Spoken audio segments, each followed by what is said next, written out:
culture. Everything is permitted.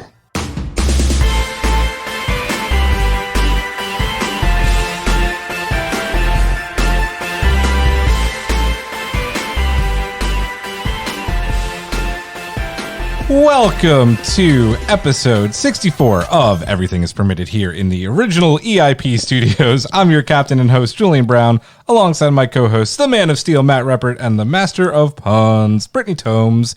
How we doing? I'm really happy this is episode 64 because it makes me think of Nintendo 64 beat you to which that is one. like a highlight of my life. Oh my god! So it's magical. Oh, the magic. Matt, I already know how you're doing from what you're talking I'm about. tired, yes. Mic. So. Guys, I know we had the impromptu meeting because of Zoom last week, but the fact that we're all here at the beginning of the show, we're in that nice yellow phase. We could be together again. It's pretty awesome. It is definitely a treat. A treat indeed. A treat. I did write that on the notes. I wrote it's a treat. So I like that Matt used that. All right. This week on the show, we are going to be joined by our friend and one of our social media coordinators, the man, the myth, the legend, Mr. Rob Migliaccio is joining us here in the Brown Kitchen EIP studios, brought to you by the Brown household. It's time to go brown. The Tomes Foundation comes to you live from the Brown household.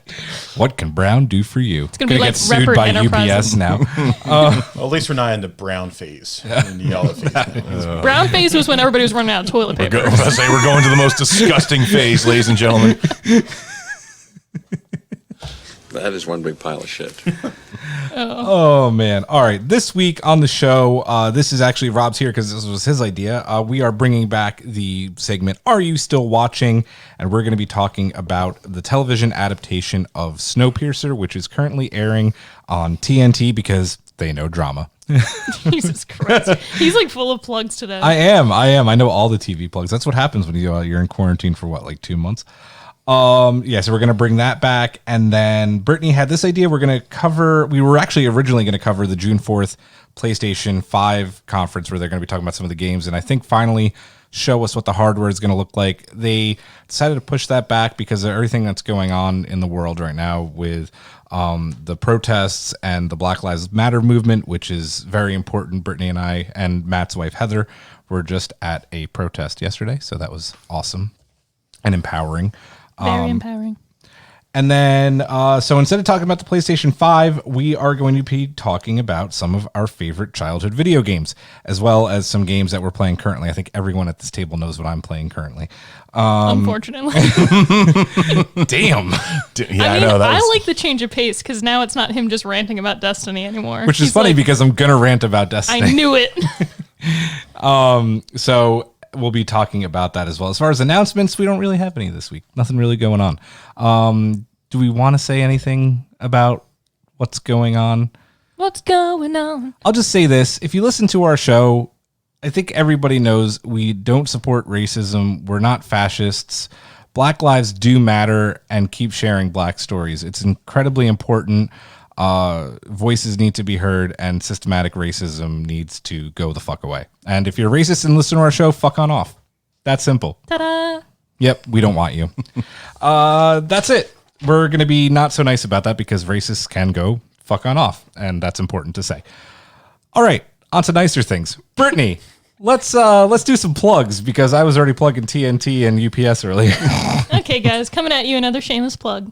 This is your friendly reminder that, if you like what you hear on our show and you want to give us a little more support than just, sharing our awesome memes and stories and reviews, you can just head on over to everythingispermitted.com and hit our Patreon tab. It'll take you right to our Patreon. And if you're interested, you can do $2 a month or $5 a month. And you basically get some awesome perks, which are like early access to episodes, segments, and bonus pods. And you can let us know what you want to see on the show. With businesses starting to open soon, hopefully your contributions will lead to us being able to record live somewhere on location like we did right before, unfortunately, quarantine happened.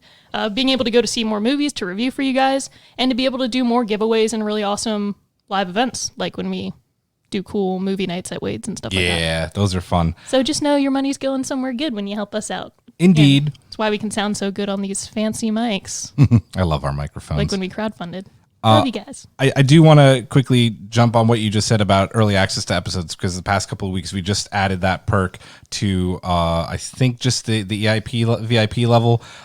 If you do our $5 contribution, you get basically 48-hour early access. The minute I'm done editing, the show goes on Patreon. So a nice perk there as well. It's as close as you can get to us being live than Yeah. actually sitting in the kitchen with us right now. Pretty much. So This is the exclusive Rob Migliaccio perk. I like this one. Rob's here right I now. get to watch it. It's all going down. The biggest eat veep of all. Yep. So speaking of our patrons and VIP peeps, thank you as always to Billy Peets, Heather Reppert, Rob, who's right here, Yes. McCavity. Michael Cox, Nikki Veazey, Matt Moore, Cabria Wimbush, Rob Carter, and Anthony Matarese. Yay! Thank you, patrons. We love you. I think it's the most fun to have the last name on the list because sometimes I get really weird with it. You do. Like when I'm like, You do. Rob Carter. And I'm like, Anthony Matarese, Reese. I like the fact that Rob's like official nickname is now McCavity. Yep. Cats 2019. I still think of that movie. I was. It pops in my head once in a while, like PTSD. I saw a meme yesterday where somebody put a picture of all like the memeable cats on the internet and they were all sitting at a table together. And someone wrote at the bottom, "Is this the Jellicle Ball?" And I was like, oh my God. I hate that I even know that. It's funny because Matt and I were doing the same thing at around 1 p.m. yesterday. And, Watching cats? Well, I said I would rather be watching cats than watching this slow burn of these lasers take out the freaking thing in Destiny, which I'm going to rant about in just a hot minute, so I won't get too much about it. But I would have rather been watching cats in that moment. So, Matt, if people don't want to support our show or can't support our show with a little bit of cash, how else can they do so? So if you don't want to or can't financially support us by being a part of our Patreon, you can hopefully support us by giving us a 5-star review and wherever you listen to Everything is Permitted, whether that be Podbean, Apple Podcast, or anywhere else. You almost sound like an ASMR. Like I want you to whisper to people as they're trying to fall asleep. Like, please donate to our Patreon. Please donate to us. If Matt did sweet whispers in my ear, I would donate. You're right. You can pay just for that. Actually, and this is true. When I was in the police academy, I was told that when because we have to do training for high risk car stops, they're called. Where, like if somebody has a weapon to get them out. I was told my voice sounds exactly like an airline pilot describing something like if you look out the window, you see the Grand Canyon on our I right. can see that. Well, your mom was a flight attendant. Yeah, for a long time, I grew up right? on airplanes, so that's Yeah. probably where it came from. Yeah. Please note the exits are down here, here, and here. Sir, if you please step out of the car and make sure that we see your hands, and also pull that shirt up so we can see that weapon on your waistband. All nice and calm. Love it. Let's get into some rant and raves. I'm going to ask our guest, Rob, if he has anything that he would like to say before we go into our rants and raves. Honestly, no. I've been working. I know, like man. 6 Yeah. days a week for 10 hours. Yeah. It sucks. I haven't been able to catch up on my shows except for Snowpiercer. I've been constantly being religious with that. No, just nothing.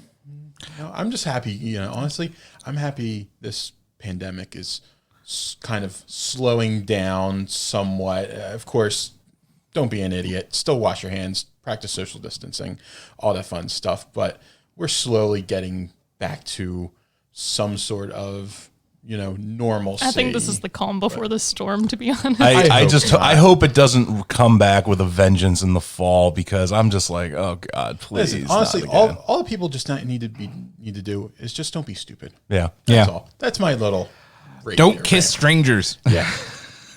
I've never had that. Julian, Uh-oh. Come here, Julian. Oh no. Oh, man. All right. Who else has got a rant or a rave? Hit it. My rave is I really love Twitter right now, like of all the social medias. And somebody who's bringing me joy pretty much every day is one of my favorite comic book artists / illustrators, Jen Bartel. I don't know if you know her or not, but she does lots of amazing comic book covers, and just like I have to end up buying them, even if I don't even read the whole continuation of that comic. I just get her cover. And she's just been posting all these illustrations of Final Fantasy VII Remake, which I'm currently playing right now and I really love, and I'll definitely talk about it later. But even today, I wake up and the first thing I see on Twitter, she's just like, here's a picture of Tifa and Cloud. And I'm just like, you're doing God's Oh, I work. saw you post that. Yeah, I was just like, I literally tell her all the time. I'll just like add a heart, or I'll just be like, Jen, you're on another level, and she's like, thanks. And I'm like, it's true. Nice. So yeah, thank you. Shameless plug at Hey Jen Bartel. Boom. Love you, love your work. And other than that, my other rave is just Final Fantasy VII Remake. I have so much fun playing it, and so I'm currently playing video games again, which I go through waves of being able to or not, and it's just filling the void in my heart. Oh, that was something. What kind of treasure? Julian's like, I don't know how to feel about That was kind of like, was that depressing, uplifting? I know. I don't It was know. supposed to be uplifting, but I mean, I guess Gave off two different vibes. it's kind of hard to be like not depressed right now. I But, hear yeah. you. Matt. Well, do you want to go first, or because I know you're I Well, know were you're you taking going to a rant big, about the same thing? Or no? no, I was, but now I have something I'm going to rave about. So Okay, so I'll rant then. It's just so hard to talk I love the about. build up to the absolute Oh my shitstorm that's going to God. happen. So Destiny had its first tryout of doing a live event yesterday. This whole shitty season has kind of culminated to this point. The Almighty was coming towards Earth and directly going to hit the tower and blow up the world unless we helped Rasputin, the War Mind, get fully operational. Well, Rasputin got fully operational, and the Bungie devs were like, you definitely want to be at the tower during daily reset at This 1. just sounds like the next month of 2020. Yep, 10 a.m. Pacific, 1 p.m. Eastern, be in the tower.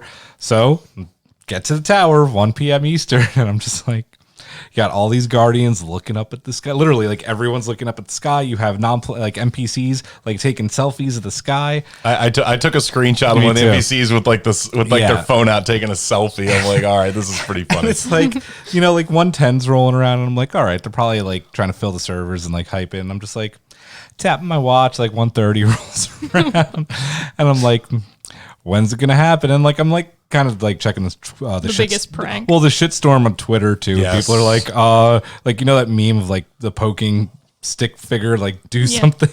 That was very prominent. And then like the tweets would come in slowly, like, oh look, now there's like lasers coming from the right side of the sky, and then like literally 20 minutes later, oh, and look, now there's lasers coming from the bottom left of the screen. And these lasers should not be moving at a snail's pace. Like if you were firing from where these things were firing from, it would not take this long. And it was just like this slow build of these lasers hitting the Almighty, or javelins if you want to get like to the Destiny term.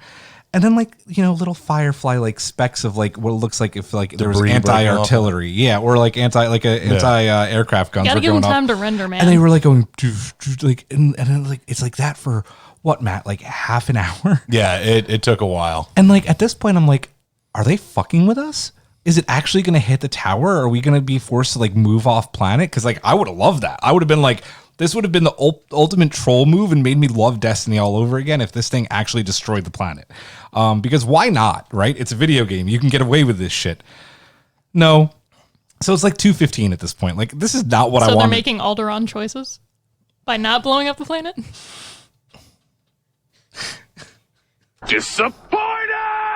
That was my disappointment in your pun in this event. So like literally it's 2:15 and Matt and I are kind of messaging about it. And he's like, oh, but look, it's getting a little bit more prominent now. And I'm like, dude, this is not how I wanted to be spending my afternoon. Like I wanted to be in like 2 episodes in the Snowpiercer already. And finally the fucking thing explodes at like 2:30. Yeah. And don't get me wrong, the end of it was really cool. Like it explodes, a giant shard of it like comes down and like hits outside. But I'm talking to my clan on Discord too, and I'm like, we should all be fucking dead. Like even a debris that size hitting the planet would kill everybody. So I was like, space magic video. As I said, I even said in the chat, I'm just because you said something about like space magic, just don't. And I was just like, Isn't that how the dinosaurs went? but why couldn't Space magic? Yeah, maybe. I get like you don't want to just like have everyone in the tower and then go kaboom like immediately, but an hour and a half. We're talking about 90 minutes of watching nothing until This is the real life end. time, not game time. Yeah, not Yeah. real life. I mean, not game time. Real life. 90 minutes of this slow burn killing the Almighty. I'm just gonna say for Brittany, I'm gonna tie in Final Fantasy VII real quick. But Hold on. One of the dinosaurs cast the meteor spell, and that's what happened. That was their space magic right there. Okay, so there was like the Sephiroth of the dinosaurs. The Sephiroth of the dinosaurs. Yes, I'll allow it. Probably a T-Rex. But Matt, I Just mean, about his small arms. it should not have taken that long. no, and that's I read an article that said like the ending of that event was cool. As you said, it was kind of neat to watch the thing like fall from the sky and kind of blow up in the valley, way away from the city Should and all have that. fucking killed everybody. I mean, whatever. But that was cool. But they said like I was thinking this as it was happening is live events should take 15 minutes max. And like if you're gonna kick off one, do it at 1 o'clock. Be like, hey, be here at 1. You got and 15 minutes is how long it takes. Well, that's the thing. They said be there at 1. Like you didn't need to be there till like 2:25. Yeah. Did you ever think that maybe it just wasn't your destiny to die?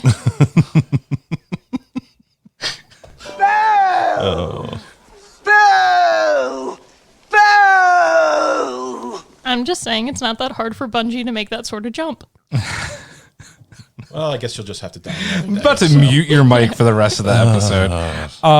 Anyway, that was an incredibly long rant. So you're watching Missile Command, a high def version of Missile Command. Yeah, for yeah, about that's an hour and a half. So. Yeah. Yeah. Yep.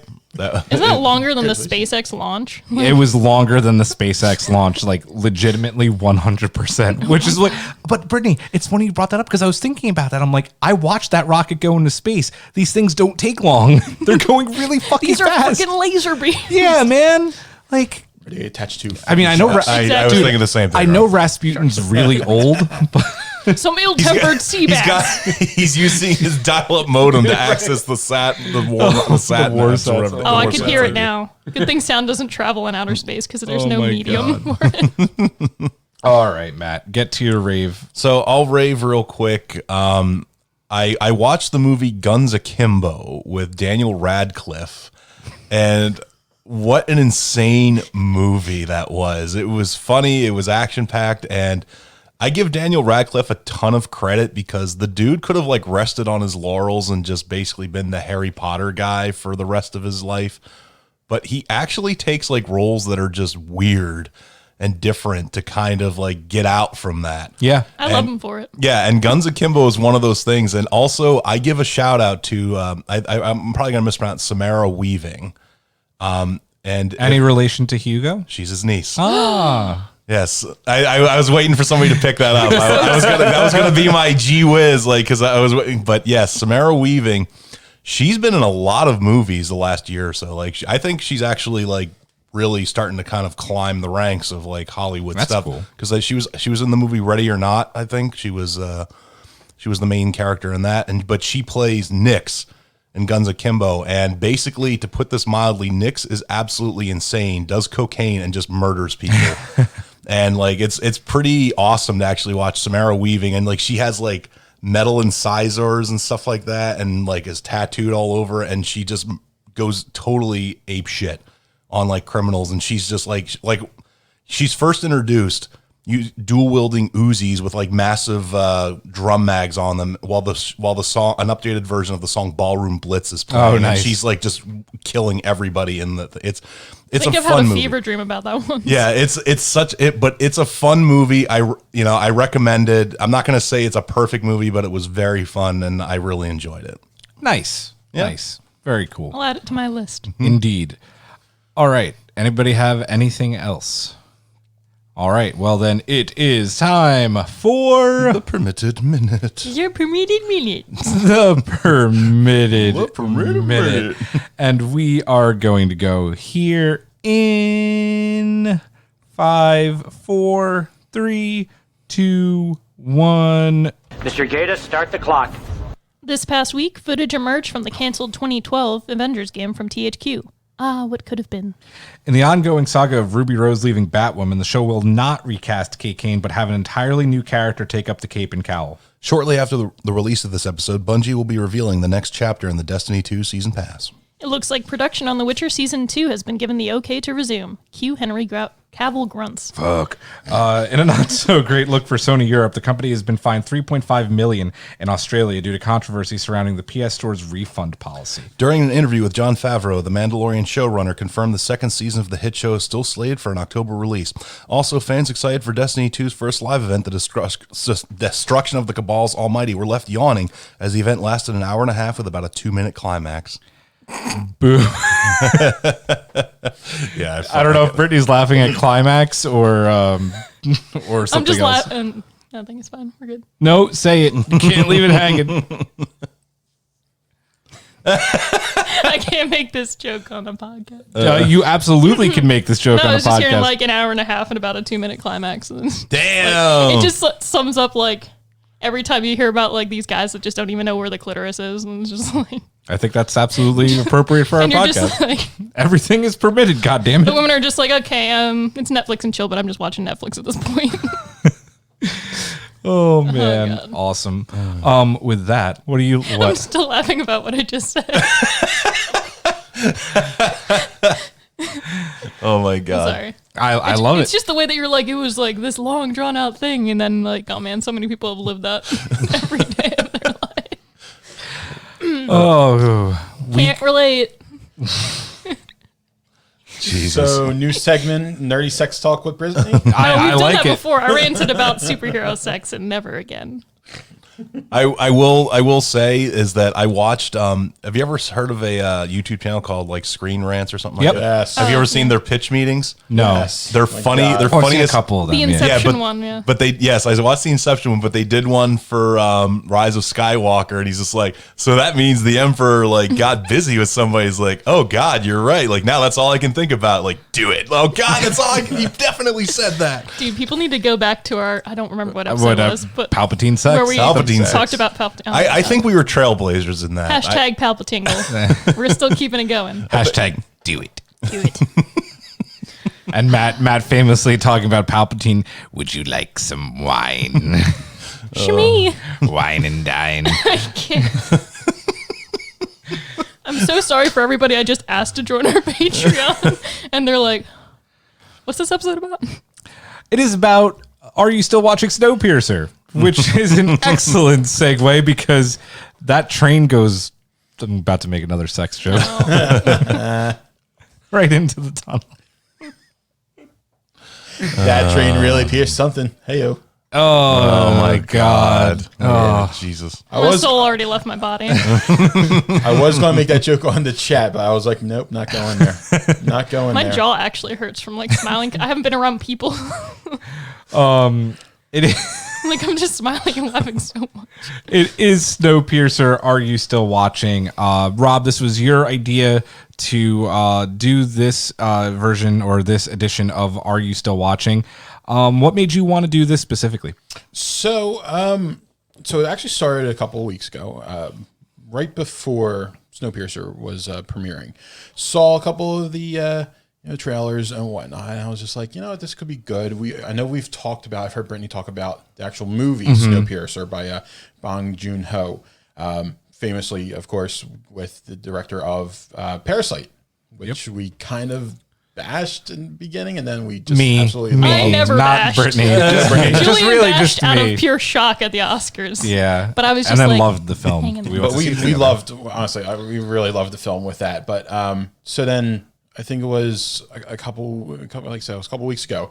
We were supposed to do Winter Soldier, and I was just like, you know what, screw it. I wanted to be on a Chris Evans kick. Yep. So I went right into Netflix. I said, it's time to finally watch Snowpiercer. Watched the movie, loved the movie. Had a couple of different things here and there to pick at, but it was a really good story. It was a well put together cast, and that ultimately got me hyped for the series. I'm thinking to myself, how are they going to do this series? Yeah. And if you haven't seen Snowpiercer the movie, it ends. It's right there. Yep. It's set 17 years. Something like that, right? Yeah. Kept going. So with this one, it's kind of just like, okay, how are you going to build up to that? What are you going to do? Yeah. So I was fairly interested. Yeah, I'm glad that you chose it because I like you. I saw all the ads for the show, and I was like, I just watched the movie, so I'm interested. And I actually forgot to set my DVR, so I watched it all on demand yesterday, and now it's set on my DVR.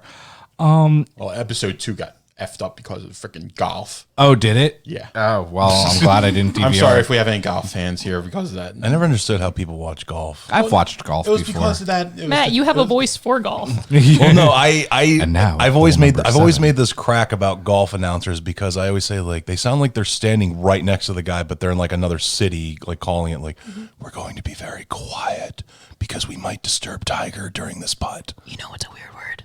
Putt. Did you ever just think about it? And he's going to go for the 5-iron. That's amazing. See, perfect voice for it, though. Exactly. So I think we all generally watched it this weekend. Yep.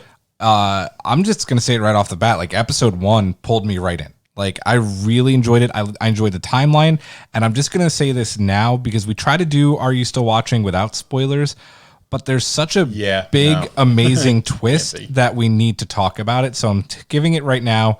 Big spoiler warning in this episode because episode 1 just kind of throws something pretty big from the movie out the window. And I really like that. But we'll talk about that near the end of our episode 1 thoughts. But since this is your idea, Rob, I'm going to let you go first here. Your thoughts on the first episode of Snowpiercer. So, like you said, first episode really does pull you in. Right from the beginning, it does the whole, how this whole thing started, just like the movie.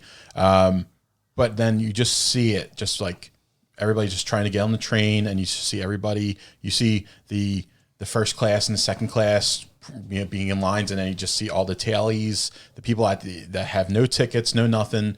They're just bust down the gates trying to get in, and then all hell breaks loose, and then they depart, and then you're just thrown right into about 6 years later, and it's just it's a lot, and it does have.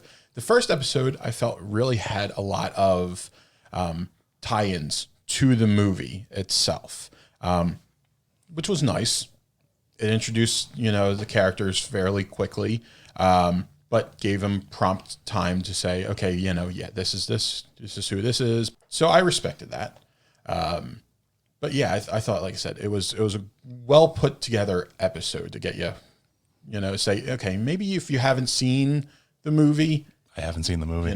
Oh, interesting. Okay. So then we can get your thoughts with that. But I think it was, like I said, it explained the whole thing with, the train, explained what was going on and what exactly is going to be happening with this. So we'll go around this way. Matt. So yeah, I also like, now, as I said, I haven't seen the movie, but like I know pretty much most of the story beats of the movie. So I kind of know about the ending and all that other stuff. So, but yeah, I was like, I was kind of like everybody else. I saw the ads for the show and I was like, all right, I'm interested, but I wasn't dying to watch the show. I wasn't like, oh my God, I can't wait to watch Snowpiercer. It was only because of Rob's suggestion that I even started to watch the show, and I was pleasantly surprised by kind of how much I'm enjoying it, because it's, as Rob said, like the first episode does a very good job like establishing kind of the rules of this universe as to what's happened, what's going on. You got the first class, who are the 1% who basically helped build Snowpiercer. They helped fund its construction and the track and all that stuff like that. So they obviously live the life of luxury. It's basically like a cruise for them. They're just like, oh yeah, we're going around the world until this thing thaws out, and then we're gonna rebuild the world. And then you got the second class, who are basically kind of the workers and so on and so forth. And then the third class, who are the grunts, the grunt workers. And then you have the tailies, who are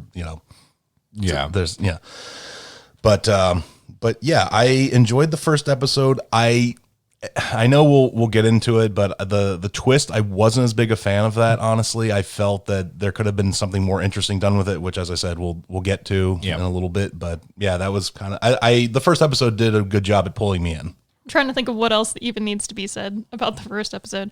I love post-apocalyptic, like sci-fi. Sci-fi is my thing. It's my genre. I obviously loved Snowpiercer. Like, that's a great movie.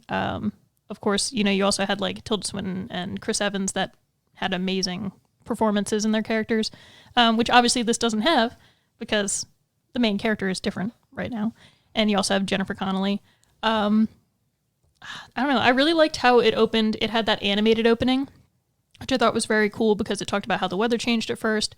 And then, scientists tried to combat it, and then they ended up freezing the world over. And then you have all of humanity, like the 99% that are trying to get on this train that's essentially just a luxury accommodation for the rich elite and like the second class as they see it. No. So I like the brutality that's shown. It's like weird to say. But like of the people trying to fight their way onto the train to have like literally just a chance at survival on the planet. So, like, the fact that they break everything down, they're fighting off the guards, they're pushing people out of the way just to get on the train. I liked how they did the whole taily end, like the whole tail end of the train. I'm just trying to think of what I want to say. One tail. Yeah, just the one tail. Some parts that really stuck out to me this episode were when the woman's singing in Spanish while they're, like, preparing, in the back, because they're so set on, like, doing their revolt soon.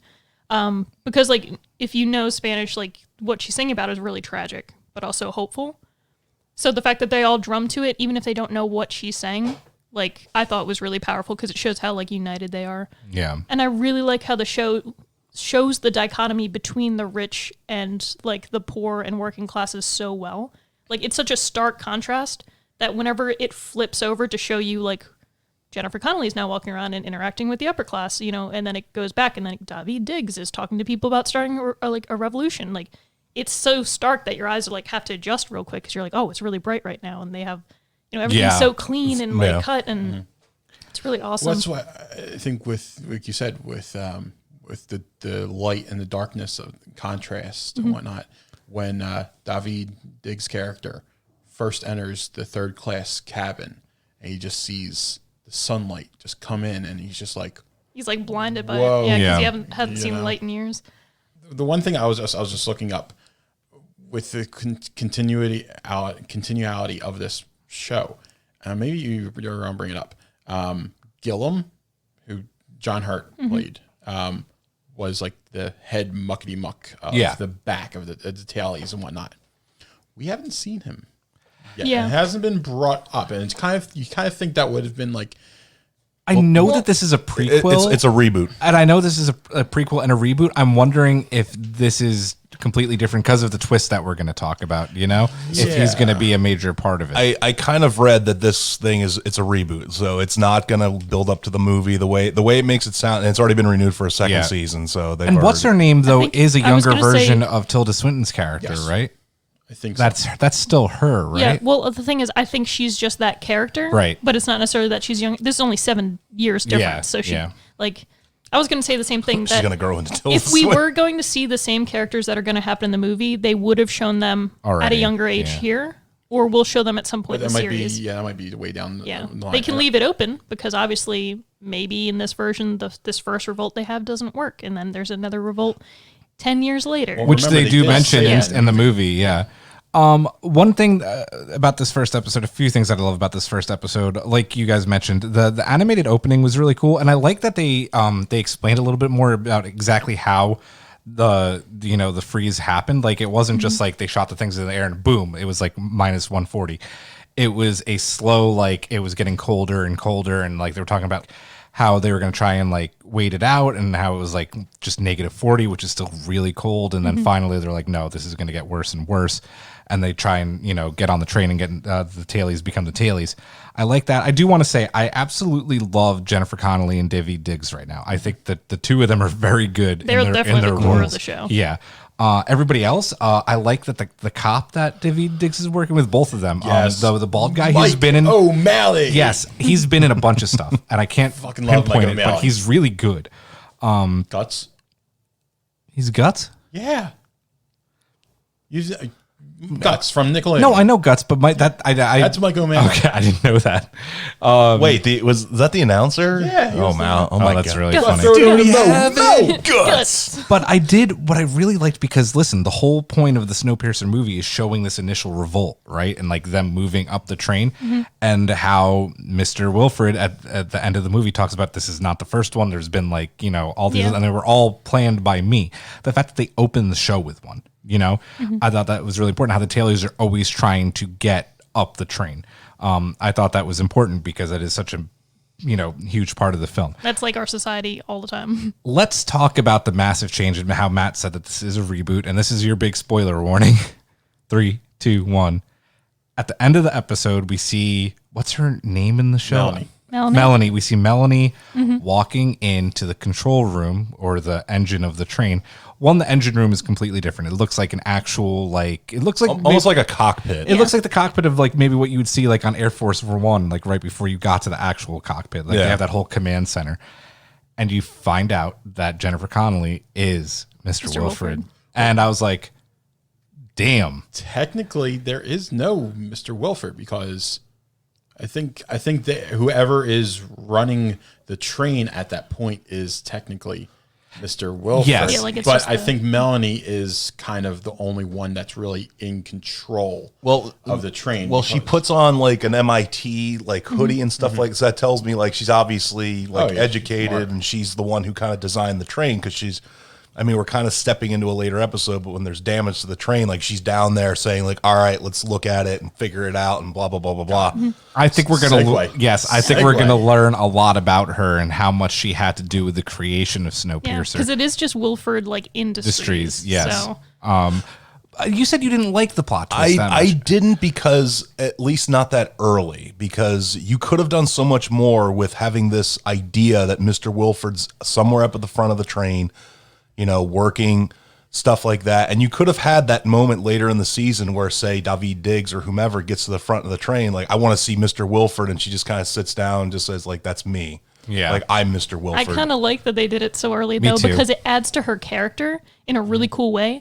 Because, I mean, this is going to go into the next episode when I mention it. But, Well, let's mention it and segue into the second. okay, so in the second episode, one of the first scenes you see her in, her pin is flipped from W downwards, like it's upside down to M. And I saw that immediately and I was like, that is fucking brilliant. Because the other woman comes up to her and talks about how they had to, chop off the arm of a person to, make them pay for the oppression or the revolt they tried to have. And she's like, oh, your pin's upside down, and flips it. But really it's because the W's not real.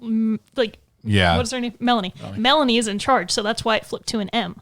And whether or not it was an accident doesn't matter. It's just the symbolism of it, where she didn't even realize that the W is upside down. So I was just like, this is beautiful. Yeah.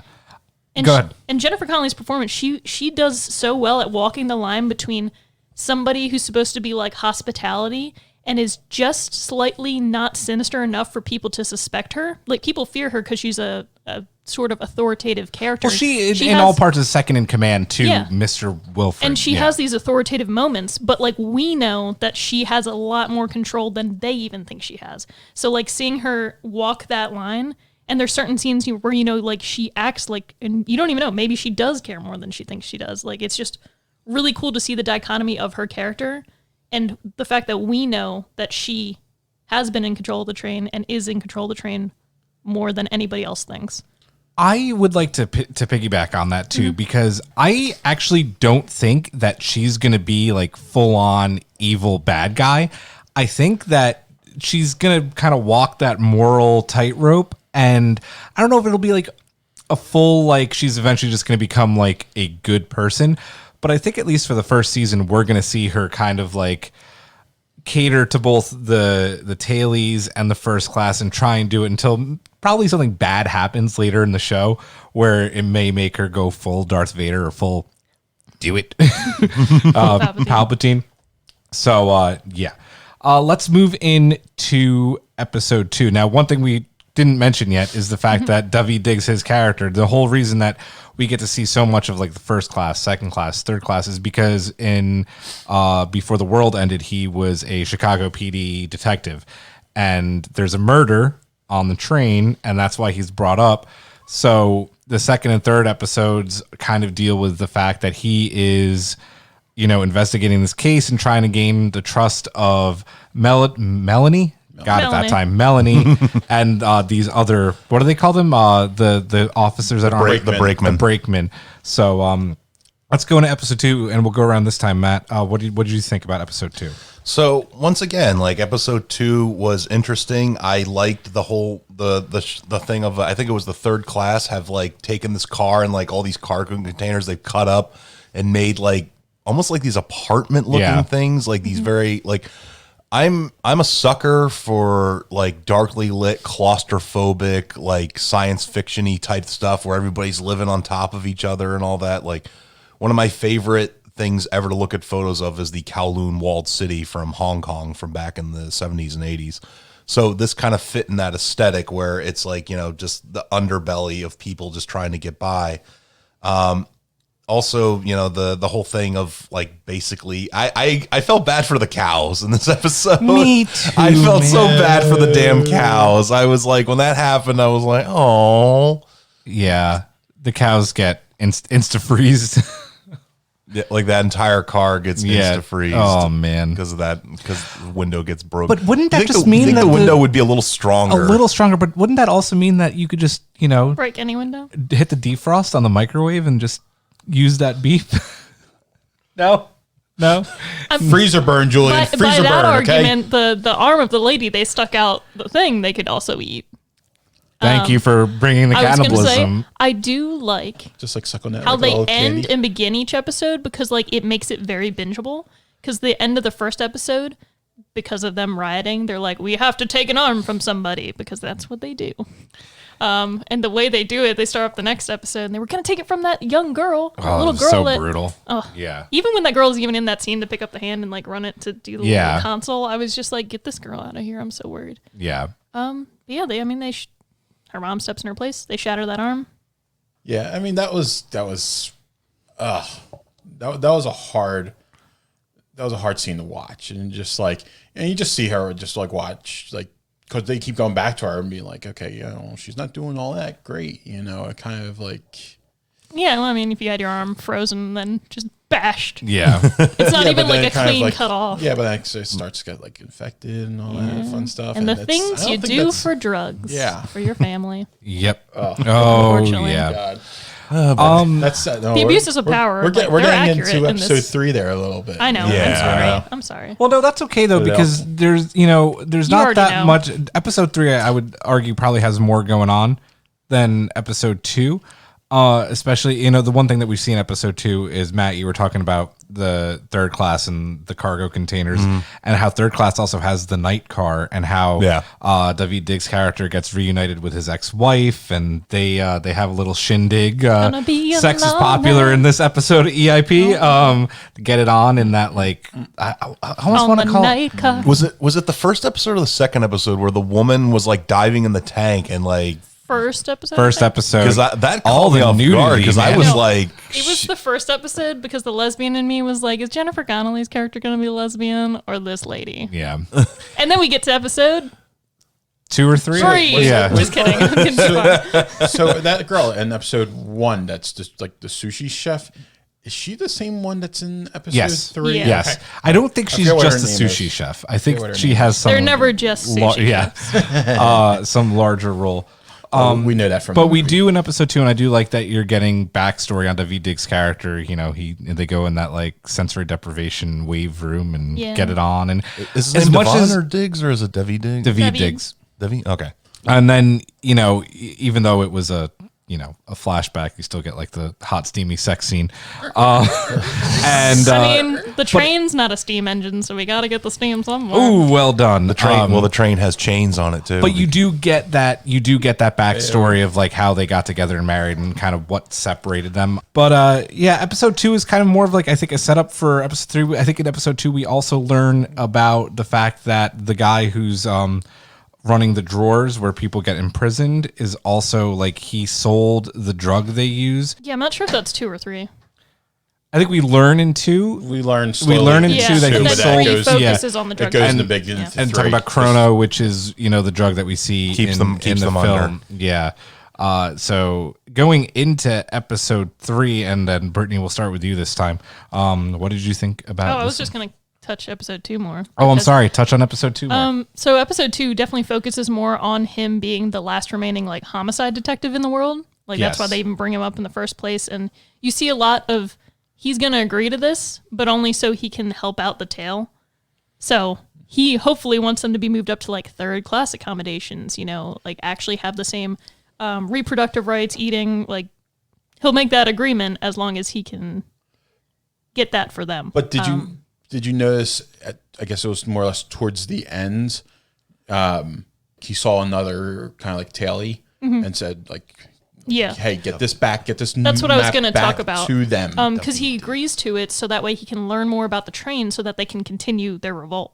So he wants to know about, like, not only how do you get a dead body from here to there, like what places would people have to pass through, but he low-key is also like, where are the guard points here? Like, where is this? So he caters it to his, investigation, and sometimes they shut him down because they're like, hey, we know what you're doing. Yeah. But he does see somebody else and tries to give them. I don't know if in the movie, because one thing that I was like is the tunnels or whatever, Yes. because I was like I the tunnel loved that in episode 1. I was just thinking that. Well, to me that just seems like the easiest way, because it seems like they go down the entire length of the train. So it's like, how do we get through just go in the tunnels? They go through the entire train? It looks like they had the tunnels underneath, but then they also had like those little sides Alcoves, alcoves, and then I inward. do wonder if every car has a tunnel, though. 101 1,001 cars. cars. It 1,001 makes me cars. think of that episode with Boomer from Battlestar in the first season when you realize that she's like, Water? That one? Well, the one where they blow up the water. Yeah. Oh my I think God. the name of the 'Cause episode it's is the literally same thing. water. Yeah, Yeah. water. Because it's the same thing. It's like, at what checkpoints would you have to go through Yes. for this? How could somebody have done this? And Brittany, you just brought up a great point before we get into episode 3. This show, part of the reason I'm loving it so far is because it has very strong Battlestar vibes, late Battlestar vibes, with like the black market and things like that. And I'm really enjoying that aspect of it. Let's touch on episode 3. Obviously, the end of episode 2, David Diggs tries to communicate with the tail and gets in a lot of shit for it. I'm going to start here just because there's one kind of like continuity issue that I had, because he gets like the shit kicked out of him by the police at the end of episode 2. And then all of a sudden he's kind of buddy with, what's his name again? Mike O'Malley. Mike O'Malley. He's kind of buddy with Mike O'Malley again. And like, they're starting to get close. I'm like, Mike O'Malley in that last episode, like if this was like how other shows would go, would just completely have lost all trust in him. Instead, he's sharing an apple with him and they're kind of like starting to shoot the shit. I was like, that didn't seem very consistent. Having said that, I kind of like the fact that they're getting like to interact and get to know each other. So I don't have a huge problem with it. Well, I think that the Mike O'Malley character, though, he's a normal person, so he knows that what he did to get on the train, because he goes, you have kids, and he goes, I had 3, only 1 made it onto the train. So I mean, like, it's one of those things where everybody's lost somebody to get to this point, to get to that train. So there's already that connection that everybody has before you even say a word to each other, because it's like, I lost somebody to get here, well, so did I, and so it's already there. I ate somebody to survive the first month. Those cannibal cults. Yep. But I like that they did that reference, because that's a huge quote in the movie that hits people, is when, he admits to cannibalism had to happen. Yep. So, Well, yeah, I mean, and it brings up with episode 2, with basically their meat stock. Yeah. Their fresher meat stock resource crisis is just gone. It's gone to shit, total freezer burn. And no, there is no defrost, unfortunately. I love how they'd rather like screw over the lower class people than dare ask any single rich person to do slightly without. Oh, of course. But you have to remember, it's their train. I know. One thing I like is that Melanie brought up a very important point about the cows dying. It's not, or it's Sushi Lady. Sushi Lady, I think, brings it up. It's not just the meat that's lost. It's the manure for crops, and it's a very cataclysmic event that has an effect on the entire train. And that's important because, this thing needs to be running for however many years until the world defrosts again. So it's showing that there are these ramifications. And of course, then there's talk of decoupling the trainees, or the tailies. Thank you. Tailies. The trainees. Yeah. They're all trainees. Julian, going back to the, I know we're going back to episode 2 That's okay. real quick, but the I guess kind of like the SWAT guy when they were going through with the trying to figure out like what happened, what needs to be rebuilt and whatnot. No, I'm sorry, not the SWAT guy, the like contractor. Oh builder, yeah. Where he's just standing in front of the door and like the door opens and you just see his eyes close and like the frost just builds up onto his face. Yeah, that and he was just cool. breathes in and then he breathes out again, and it just makes you think like he's just getting that glimpse out of the outside of like something that's so beautiful that can kill you in an instant, and he just breathes it in real quick and then he just lets it all go out. I thought that again. was a really cool It was moment. amazing. Yeah, I also like how the knives immediately start freezing over, like everything around the room gets that frost. Yeah. It's really awesome. Matt, one thing I want to ask you real quick before we get into Are You Still Watching? We already kind of touched on Daveed Diggs and Jennifer Connelly, so we'll kind of skip that part. The last thing I want to ask you, these 3 episodes establish so much, but the one thing that really the final episode that we watched does a cliffhanger on is that this girl who is accused of this murder that Daveed Diggs is Nikki. Nikki is awake. She seems to have been addicted to Chrono, and then we find out that like the first class bodyguard person Oh, they know much. is Some- something is up. What did you think about like things are kind of starting to? So that was like, to me, like obviously I'm curious to see where they go with this, but I'm never a fan of just the cartoonish villain type stuff. And that's almost what this dude became, because he kills like 2 people in the car and he's like, oh, you know who, you don't remember me, but you know who I am. And so on. And I'm just like, all right, you're kind of going a little bit into the ridiculousness here, because I'm hoping that there's a better reason for the killings, because right now it kind of seems like they're setting up that the girl is basically like, she just gets off on the violence. She enjoys it. Yeah. Because she's like, ha ha ha, like during the riot and everything like that. And she in drops episode her 3. glass, yeah. And she drops her glass and everything. And I'm like, yes, I know there are people like that in the world, but don't take the easy way out. Like, and to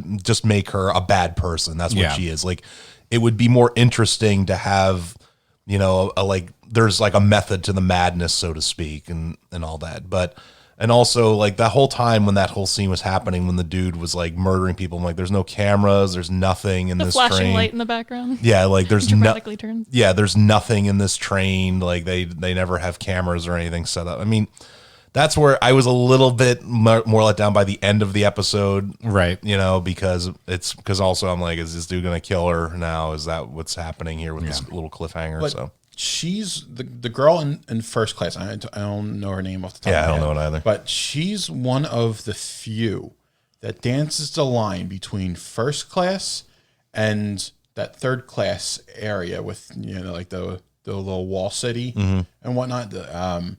I think she's one of the only few that of the characters that we see go from first class that has the ability to go back there and wants to be back there. And a lot of this stuff is happening back there. Like a lot of, we see, like especially in episode 3, and actually all of them, but we see more or less in episode 3. It's kind of like, okay, like we know something's going on in this. Yeah, in there's this class car. tension and also You know. like some shady shit. Well, I think kind of like everything from like the black market, I think goes through third class. It seems that third class is the black market. Well, so the wonderful thing of this, the episode is called "Access is Power." Yes. and it goes right off at the Yeah. bat, as saying, you know, we have these little RFID chips in all the registered passengers that can allow it to say, all right, you're allowed to go up to this certain car and get through this way, you know, compared to somebody else. So I mean, it's, Which is why I like that they walk around with that one and use it to scan their way through. This show is setting up a lot. There was a lot of content in all 3 episodes. We could keep talking about plot more and more and more. We've already gone way over time on this segment, so I am going to go around and just ask the question now, and we'll have to come back to this show maybe in a few episodes and talk about it some more, because it's definitely interesting. Brittany, are you still watching? Definitely. The engine will provide. Rob. since this is my maniacal experiment, yes, absolutely. I am still watching. The DVR is set for this evening, and I will be watching. yeah, I'm definitely still watching. It's like the show hooked me, and I want to see where they go with the story. Yeah, same. I love it. I'm hooked. I couldn't get enough of it. I was kind of sad that there wasn't another episode after. It is set for my DVR. You can watch Snowpiercer on TNT Sunday nights at 9 p.m. Yeah, and episode 4 is tonight. Yeah, episode 4. Well, it will already be on, so you can watch it on demand or on your DVR. We'll have to talk about the show some more. For sure. We'll have to break it down once the season's over. Yeah, I think we'll do a full season breakdown. We'll have. I'm looking at the little go ahead for tonight, and they're saying it's going to be an interesting one. Of course, they say that they want you back. I was wondering, isn't it also on Netflix? Because I think believe they're it's doing on- it, but it's episode by episode still. Is it Netflix in Canada? Oh, I think. yeah, never mind. I think The movie is on Netflix. Okay. Yeah, well, I that's just know that it was supposed to also be on some. it form of might streaming. be. We'll see. I don't know Check it about out. US. Don't take my word for it, guys. All right. Well, Rob, I want to thank you for coming up with the idea and for coming on the show again. It was good to have you back. Let's move on to our next segment. Brittany, you wanted to talk some video games, and we are going to talk some video games. Let's talk about some of our favorite childhood video games. And because even though I had Matt on the thing here first, I'm going to let the creator of the segment go first. Let's talk about some of your favorite childhood video games. Okay. I gotta think of which one I want to start with. Okay, we'll take it back to the Nintendo 64 with Super Smash Brothers. I forgot Nice. how young you are. I'm just like, What? I can go further back. I just decided to pick this one out of my list. nah, you're good. You think that's like the oldest game I played? That look. We're talking about games we enjoyed from our childhood. Super Smash Brothers was a great game for the Nintendo 64 No, when you had it multiple was. people over. No, it definitely was. And it's a classic that stems so many games from it. Never forget Master Hand floating around. The original, like the way you even had to unlock all the characters like Ness and Captain Falcon. Falcon Punch! Who was your I loved it. character? Pikachu. From the OG game? Yeah. Pikachu. I was Zelda, and I would always turn into what's her alter ego that has like the Oh, Sheik. Sheik. Yes, I would always turn into Sheik. And That's good. I would use Sheik. I'm not going to lie. I loved that game. I owned it. I went to people's house and brought my controllers to Yeah. play it. I don't have any idea who I used to play with. I want to say Link. I think I could be dead wrong about that. I think they added. I really love the story mode. Samus. Samus is in there. Yeah, Yeah. I think I played with Samus a lot too. Current game, like the most recent one, I love Zero Suit Samus. Yeah, She's like my jam. nice. So old school game that probably most people listening to this they may have heard of it if they're old enough, but way back I think in 1993 is when it came out, maybe 94. But there was a LucasArts adventure game called Full Throttle, and it is you play as a biker by the name of Ben. What's his name? He doesn't know. Ben, what's his name? Yeah, he doesn't have a last name, but it's an animated thing. Mark Hamill does the voice of the main villain. Oh, that's that was funny. the first time I had ever heard Mark Hamill in something else. It was like before I knew about him as the Joker or anything like that. But Full Throttle was an animated adventure game where you play as Ben, you get framed for a murder, and your gang essentially gets put in prison. And so you're trying to basically prove that Mark Hamill's character did it. And it's such a fun game. There's so much clever writing. Tim Schafer is who made the game, the guy who founded Double Fine Studios, and he's made a lot of other quirky games like Psychonauts. But Full Throttle is a game from my younger years that I dearly, dearly loved.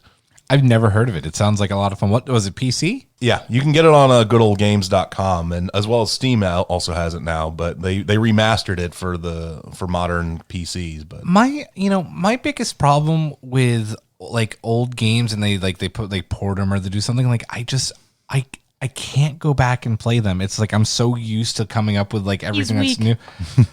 I'm just kidding. God no, I damn, gotcha. that's It is harsh. hard. I don't like it. But this sounds really cool. oh no, Yeah. dude, the thing is, those games back in the day required a lot of trial and error, and I fully admit that because a modern gamer probably would not get into it Yeah. because like if you know what to do in the game, you're probably going to beat it in about an hour. Yeah.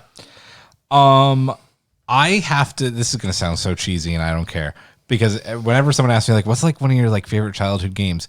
I always have to say it because it's the first thing that pops into my head. Sega Genesis, the Power Rangers, the movie video game I'm adaptation. so proud of you. Proud of you Wow, for that's- admitting it. Did not It expect was that one. so good. It was good. It had a good soundtrack.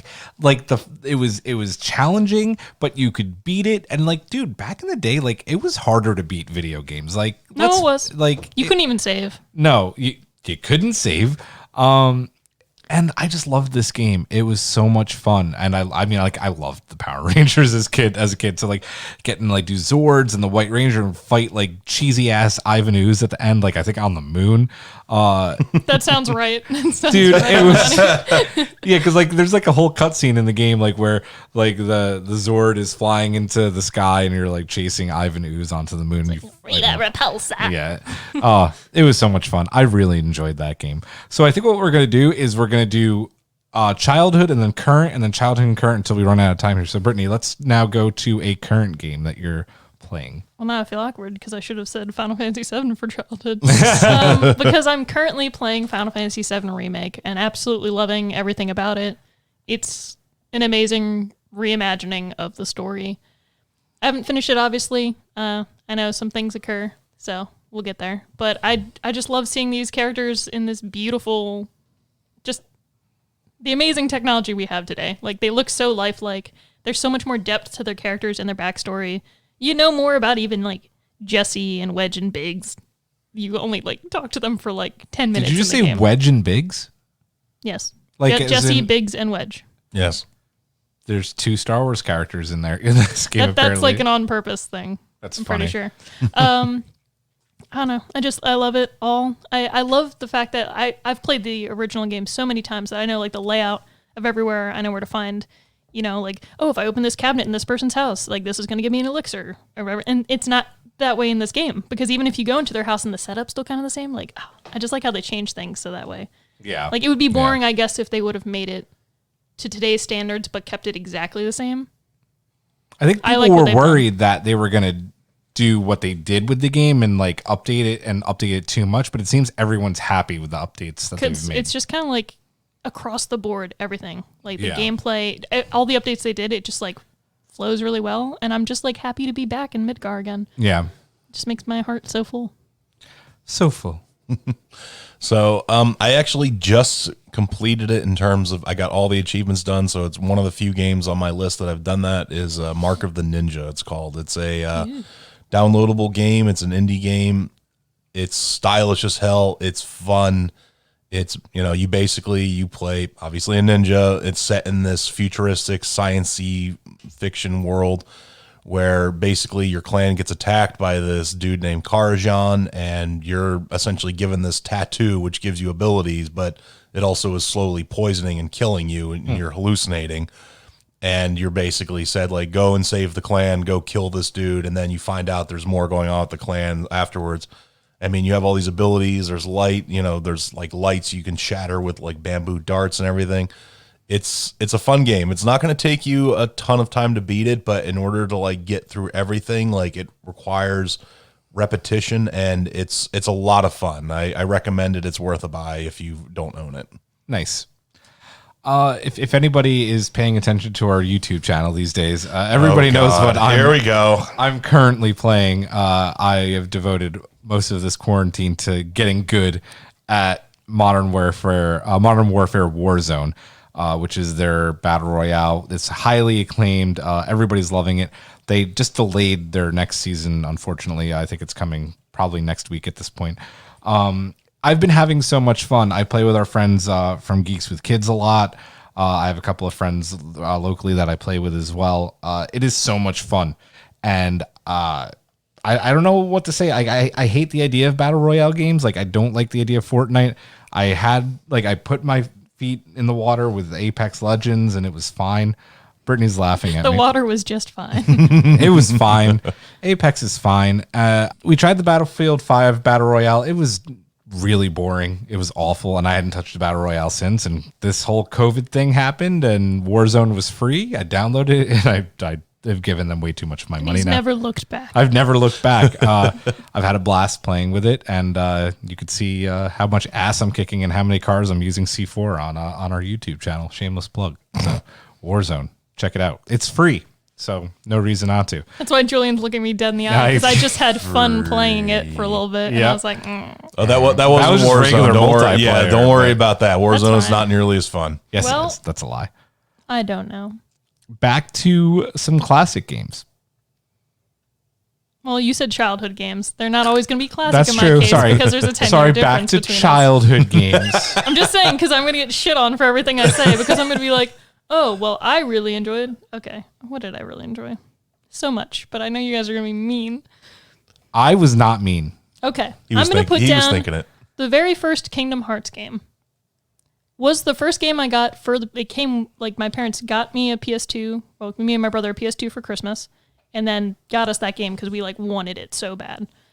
And I still love it to this day. I've played through it so many times. I've gotten like everything in the game, gotten the ultimate weapon. It's basically, it was like Final Fantasy Light for kids with like Final Fantasy characters mixed with Disney. That's what So- they say about it, right? Like Yeah. it's just Yeah. like it's Final Fantasy like. That's what it Yeah. was. And that's the only reason why I've progressively liked the games less, because they've had less and less Final Fantasy characters involved. And the third one, literally, The there's no story, Final the storyline Fantasy is a complete goddamn mess. It is a complete Yes, you can cluster. watch like a 20-hour YouTube video about Yeah. it. But that being said, I absolutely loved it. I love that first game to death. I don't think they ever had to make more than one. Yeah. The intro is still classic. That Dude. old tune. Utada Hikaru is away. so good. I have a lot of her albums. I've never played a single Kingdom Hearts game. It's fine. I no, but I kind of wanted to get the most recent one that came out. I heard that wouldn't. was a mess no. too. I wouldn't. Don't. Yeah, I heard it was. It's like a gorgeous dumpster fire. Yeah. You can't look away, but you also never finish it. Yeah.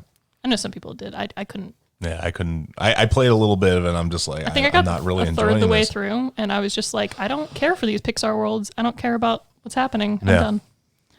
Heartbreaking. So one game I'm gonna pick is the original Half-Life.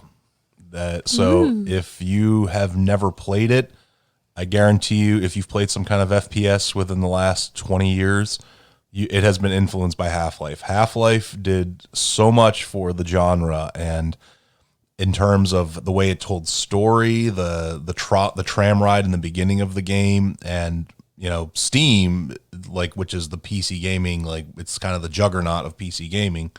Like, that Valve made Half-Life, and Half-Life is kind of what got them eventually into Steam.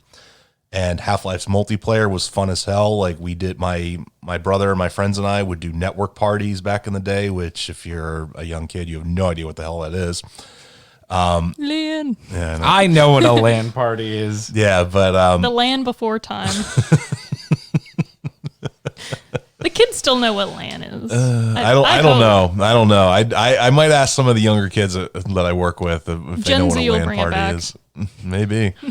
But yes, the original Half-Life, Gordon Freeman, the ultimate mute character, who I don't like that as much these days, but the first Half-Life was such an amazing game to experience for the first time. And yeah, as I said, like, a modern person might be like, this is okay, but like back then it blew my freaking mind. I loved Half-Life. I Yeah. loved it. And yeah, no doubt. I'm going to take this way back.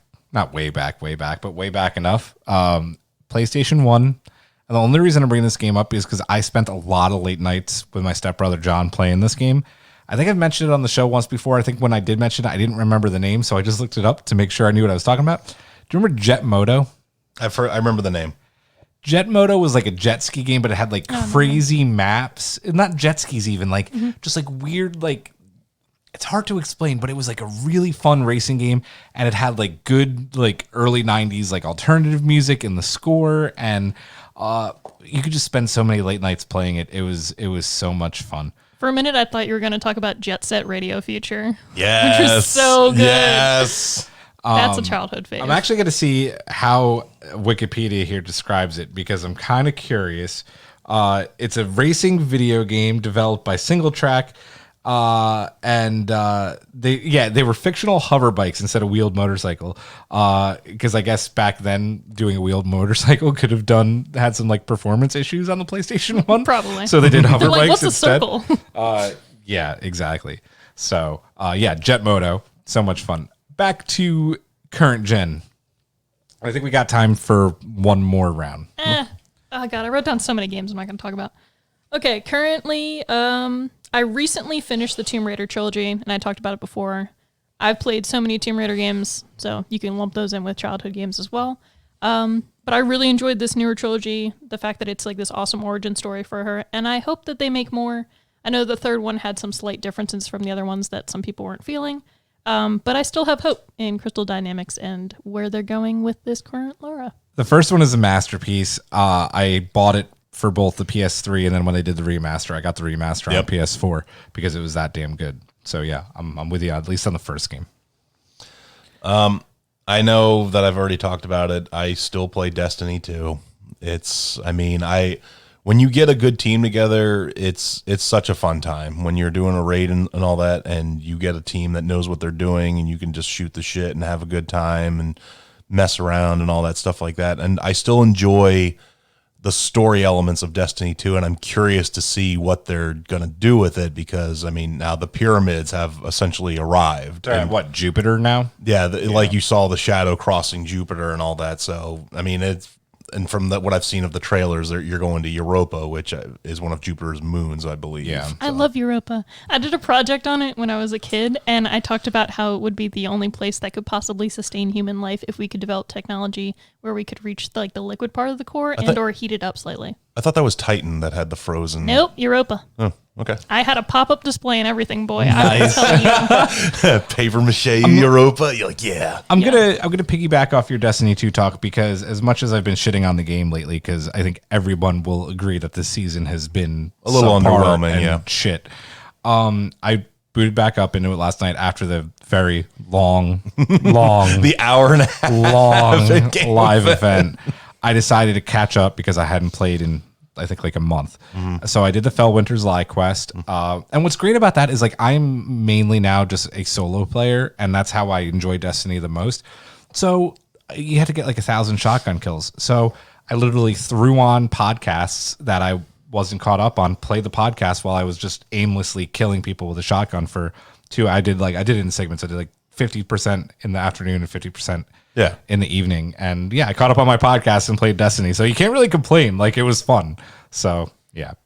Other current gen game I'm kind of slowly getting through and have really enjoyed is I'm very late to the party, but the PS4 God of War. So nice. I need to go back and finish that one of these days. As I do kind of laugh though every time he goes, boy. I'm just like God. I own it but haven't played it yet. Yeah, it's really good. And when I first started playing it, Eric from Geek with Kids was like, I'm kind of jealous that you're just starting this out for the first time. So and listen, I think it got Game of the Year when it was out. So it definitely won awards, and it is fully deserving of them. I'm not as big a fan about the kind of the little more open areas. I kind of prefer the linear progression. Of I the agree with you ones. on that. Yeah, but, yeah. As I said, it's still very much a Game of the Year worthy game. Yeah. Let's quickly, just kind of as an honorable mention, go around one more time for a favorite childhood game, and we'll wrap it up. I'm just going to have to cap it as these 3 Final Fantasy games together. 7, 8, and 10. That was pretty much my entire childhood. You can't strip away my video game experience without those games. I am a hardcore Final Fantasy person, and God, I just love JRPGs so much. Brittany, do you like Final Fantasy? I fucking love Final Fantasy. There should be another F next to Final Fantasy for fucking Final Fantasy, because that's how I feel about it. I love it. Don't you dare. Is there a porn for that? God, you know there is. Oh, goddamn. Rule 34. There's Rule 34. No exceptions. Yep, and now that everybody in Final Fantasy 7's got that update and they look so nice, And welcome back to Nerdy Sex Talk. Yeah, right. With No, I just want to Brittany. say, they just did another background for the PS4. You know how they have the ones that are actually dynamic and moving? They have a Tifa one. I actually replaced my Ellie background with her. Wow, that's saying something. Yeah, that's saying something because I love The Last of Us. So. Honorable mention. Planescape Torment. It would take me way too long to go into everything about the game, but just imagine that there is a world where all the gods of any religion are valid, any fantasy thing is valid, and now imagine all of them interacting on this world and being portals to go to any realm and all that other stuff, and you playing a character that literally cannot die, and that being a bad thing. That sounds awesome. Yep. That sounds really cool. Yeah, as I said, it would take me way too long to go into the full details of the game, but anybody who has played the game and just heard me say its name just nodded and went, fuck yeah. Yeah. I love games like that. Yep. Very much like Brittany, I'm going to put a franchise just in one little tight package, and that is the Rogue Squadron franchise. Oh yeah. From the very first one that came out for the N64, where they released the expansion pack for the N64 to update its speed and graphics, that made Rogue Squadron look pretty damn good, and then the GameCube versions. Those were some fantastic They were really games, good. man. So much fun. They're like the best Star Wars ones. Yo, I don't think maybe besides like the Old Republic or Knights of the Old Republic, Shadow of the Empire. All of Shadows of the Empire. There actually are some really Right? good Star I Wars know. That's games. why I'm like saying we could have an ch- episode about You that. children don't know about Dark Forces 2 or Jedi. Oh, Knight, what Jedi are you Outcast. talking about? Well, no, you're Get like, outta oh, here. those are the best Star Wars But games. they are My really man good. Kyle Katarn stepped up to the plate. He did. I feel like we probably have a ton more on our list that we won't get to, so I think we'll have to do a part 2 of this at some point. Brittany is shaming me. Oh man, There aren't words. there aren't words. But we will definitely do a part 2 for some of our favorite childhood games in the future. Matt, what's coming up next week, my friend? Raiders of the Bargain Bin is back. God damn it. Raiders of the Bargain Bin. What are we watching? Good sir? We're watching the Russian answer to the Avengers, and it's the movie Guardians. And oh my God, I watched the trailer. And I'm just like, literally, I read it was like one of the most expensive Russian movies made up to that point. And at first it did well, and then it just. I will just say the man that turns into a man bear / a fool bear should never go full bear. He should just be man bear. That is a he can character hold from the that- comics. He can hold that Gatling gun or do whatever the hell he wants, and he's like way more strong as man bear. I don't get why he goes full bear. That's all I have to say. Wait to watch this movie. But I will. I think I have decided. I think I will watch it in its original Russian rather than English. I'm going to dub. watch it in its original Russian Then as we're well. all original rushing it. Yep.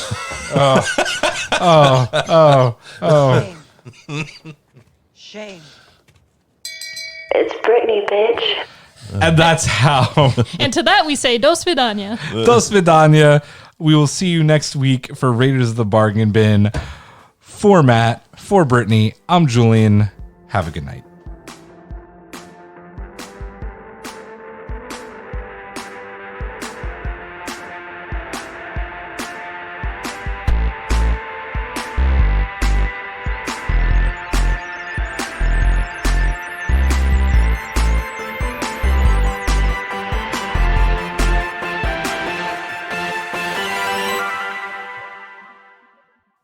You can find Everything is Permitted on Apple Podcasts, Spotify, Google Podcasts, and YouTube. Everything is Permitted is produced by Rob Bigliaccio, Nikki Veazey, and Geneva Stein-Shivers. Our executive producers are Michael Cox, Brittany Tomes and the Tomes family, and Julian Brown.